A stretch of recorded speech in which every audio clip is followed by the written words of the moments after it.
Hey, my name is PolishLynx and welcome to the Waters Above Prelude. Today, it's time for the third little chapter of this, well, basically, entry to the game. Leannan. Leannan? Okay, let's go. As I open my eyes naked in the sand, I wonder what it must be like to feel the sun on your bare skin. What would it be like to live in a world with air, with a sky that is up above and not beneath your feet, where the stars are distant points of light, not cherished friends? How strange it would be to wake with the hot sun shining directly on your face, to see shadows cast at every turn. The morning water is bright and warm, but that light comes from every direction, not the sky, emanating from the magic that infuses every inch of the water that surrounds us. I turn to Cleo, laying beside me, sleeping so soundly. She would be perfect for that spotlight. Myself, I was born to be the stellar stagehand I am. I'd melt away in the heat. I lift Cleo's arm off my chest and kiss her hand gently before laying it on the ground. She doesn't wake, she doesn't even stir. She's so beautiful, this sun couldn't hope to compete. Even laying there sadly looks like her smile could flash across her face at any moment. And I love that smile, so quick and easy. I love the infectious way she laughs. Why would I ever need the sun when I have her? I sit up and run my hand along her back. Fine rays of sand roll smoothly between my skin and hers.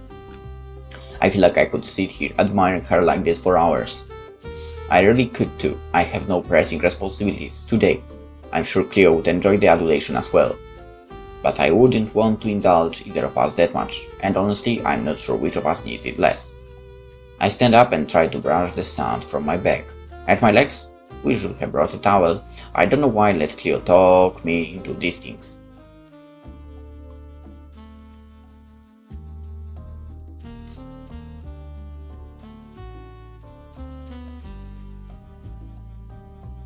Towel under water? Oh, okay. Maybe it works. I cling to my skin. It's probably all in my hair too. I'll be shaking it out for weeks. But I can't say last night wasn't fun. Woo! I feel my face start to flush just thinking about it. Woo! I shake off those unladylike thoughts just like I shake the sound of my clothes as I pick them up. And as I put mine on, I do the same with Cleo's, leaving them folded on a nearby rock. As I'm doing that, I hear snickering from behind me. I turn around and there she is, with that unflagging smile, arms outstretched, sun sparkling on her breasts. And she's laughing at me. Come back! After I just spent all the time removing as much sand from my clothes as I could. I think not. She pouts, but it's just an affection. Her lips purse in such exaggerate. Come back, because After I just spent all the time removing as much sand from my clothes as I could. I think not. Okay, I managed to read the whole thing apparently. I don't know, it jumps by itself. She pouts, but it's just an affectation. Her lips purse in such an exaggerated manner, I can tell she doesn't expect me to take it seriously. Besides, she had... Now that I think about it, is there a lock here? There is a lock. Okay. Besides, she had to have known there was no way I was getting back down there. Down where? I throw her shirt onto her face. Basically to lay beside her, right? Get dressed! Cleo pulls the shirt down over her head and then wiggles her arms through her holes. You sure are in a hurry. You must have something really exciting planned for today.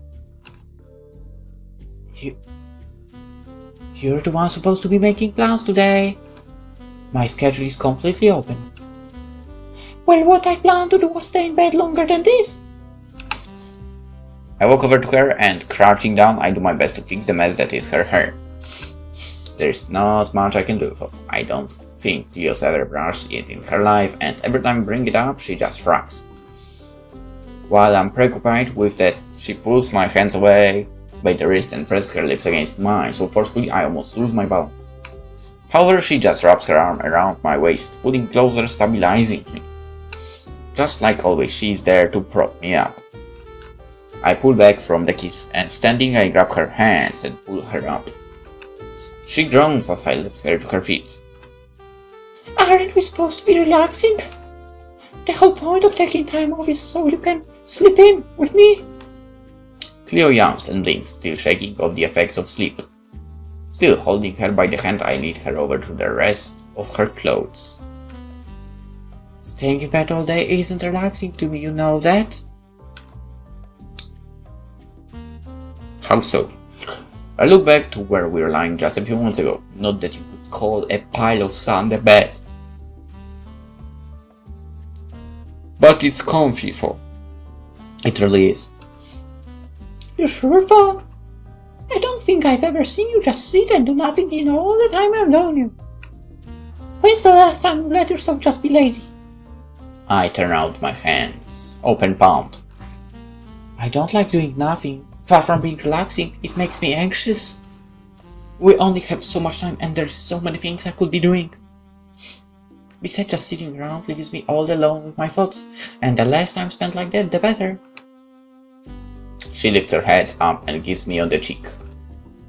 Well, this is supposed to be my time, so if you're sure you don't want to join me in a nice long wallow. Then she puts her lips to mine again, and I realize, to me kissing her is the most relaxing thing in the world.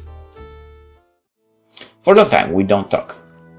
The peaceful waters are only occasionally disturbed by a passing school of fish or the errant crab crawling amongst the rocks. Hand in hand, shoulder to shoulder, winding our way through the silent sounds outside of town. Taking our time, nowhere to be enjoying one another's presence. The social authority always bugs when we take days like this. Their head of mountains heading off into the wilderness for a full day with the keeper who cares for Leannan, one of the brightest stars in the sky. We don't get the opportunity often, and I tend to relish it. It's only a mile or two back to town, but we take our time wandering around in whatever direction catches our fancy. I feel Cleo squeeze my hand in several short bursts. I look up to see her pointing off in the distance out toward an outcropping of pink coral. Look at that! That's just like your hair color, it's so cool! I smile. Even from the distance I can tell it's not. It's much brighter colored than my hair, almost neon even. We should take a closer look. And I move forward, pulling her along with me. At least at first, Cleo quickly gets overexcited and runs ahead until she drags me. In her rush, she lets go of my hand and dashes forward. I feel a stupid little pang of loneliness in my heart as her fingers brush past mine. She stops when she gets to the outcropping and turns around, smiling at me expectantly. See, what did I say? They're exactly the same. You could be related. Sweetie, I love you, but they're nothing alike. Could you imagine me with so garish a color? I'd never be able to leave the house. Her smile just widens, totally disregarding my reaction. You would leave the house for me. You already do. Her voice is coy and teasing. She's right, but she also wants me to play along. So I puff out my cheeks, fold my arms across my chest and spin around on my heel. Phew! I found it myself to leave the house just fine before I met you. She is immediately behind me, hands on my shoulders, attempting to mollify my faint annoyance. You sure about that? She says as she peeks out from behind my shoulder. I jerk my head away, chin up in aristocratic defiance. But that's when I see it. On the ground, a starfish, with each of its arms in the claw of a crab, each pulling it in a different direction. The sight sends a shiver through me. Leannan. All pretense of annoyance drains from me. Cleo must recognize something is wrong because she grips tightly onto my arms. Hey! Is everything okay?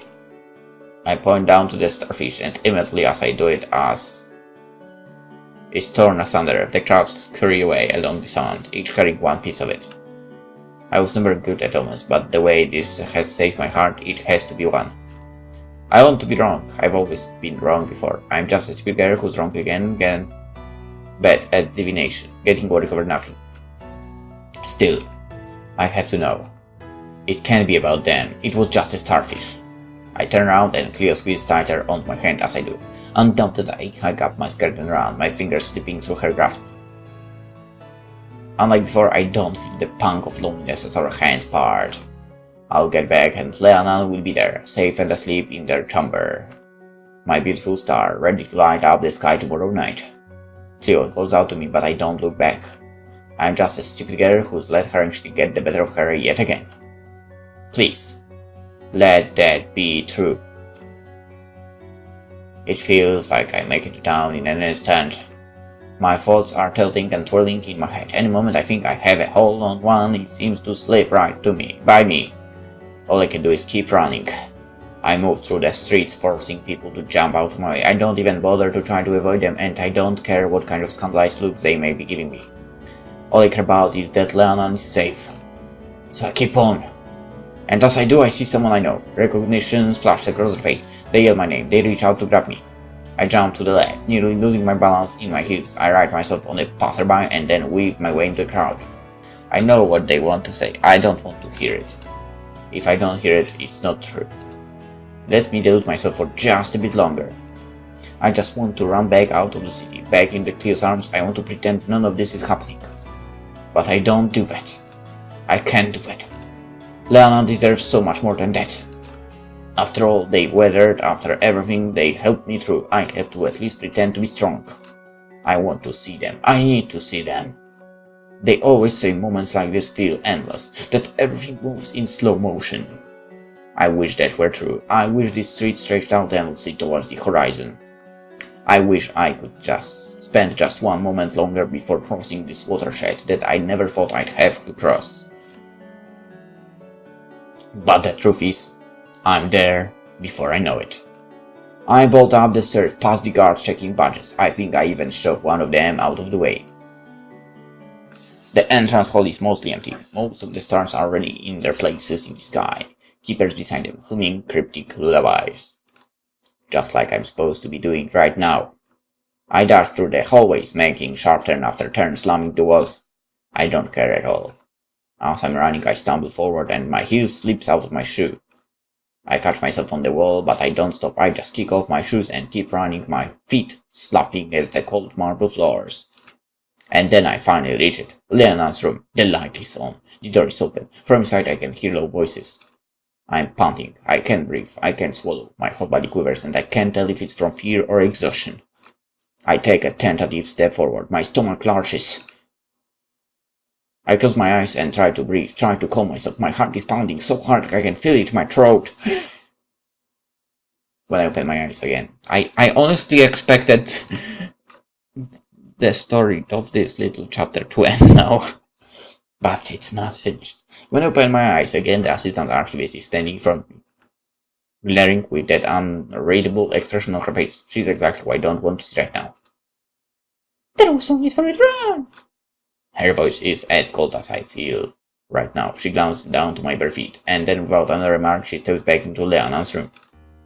I follow her in, and the moment I do, my fears are confirmed. I can't feel Leannan at all. I can hear their voice in my head.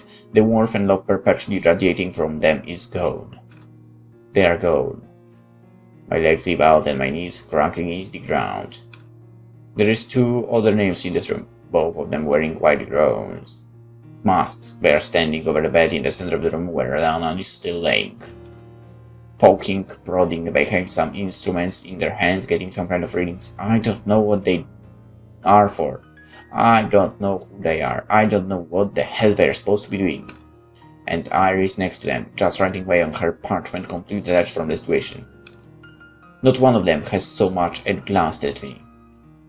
Holding onto the doorframe, I rise straightly to my feet. I make a few unsteady steps across the room, closer to the bed, closer to them. All the glow is gone from their body. Their shimmering fresh flesh is dull and dark and lifeless, as empty as the sky without them. Leannan! Leannan, what happened to you? My face is hot, my eyelids are quaking, the tears are running down my face and dripping off my chin. I reach out my hand. I want to touch them. I'm not sure if it's to confirm that this is really happening or if it's a parting tenderness. It doesn't matter anyway because I don't get to. Iris grabs my wrist. She squeezes so hard that her nails dig into my skin, but she doesn't look up at me. I yank my hand free. How did this happen? Tell me how this happened. I finally get her attention. We lock eyes. you were how the Star Keeper everyone imagines you to be, you wouldn't have to ask that. How? The words catch on my teeth. I'm stunned. Even the other two nymphs in the room realize how cruel that is. One looks up and glares at her. Iris just goes back to her writing like nothing happened. Then the nymph in white turns to me. You're not sure how it happened. The Leviathan went off this morning. By the time someone got in here, they were already gone. Gone? Leannan's gone? I don't want to hear that. I always thought I would be bonded to them for life. They were old, but they still had hundreds of years left. They were supposed to outlive me, like they had a dozen Star Keepers before. But now I'm here. I'm alone. They left me alone. What am I supposed to do now? She keeps talking, but nothing else she says matters. Every word washes over me like another wave of grief. Her voice is remote, fading. I'm not sure if she's even talking to me anymore. 4 other stars. The lines of the world wobble and burst, the colors sweep out and blend in blackness. The exact same time. I built my life around Leannan. Being a Starkeeper was what defined me. They needed me like no one ever needed me, like no one else ever would. We're working to find an answer. I was everything to them, and they were my light. And then a hand on my shoulder, trying to pull me back. With the hand comes voice. The words are perfunctorily, like an item being checked off a list. I'm sorry for your loss. Alright, that was freaking interesting. Okay. Let's end it here. Tomorrow, the last little chapter of this prelude. For now, hope you enjoyed it. Hope to see you in the next one. Bye bye.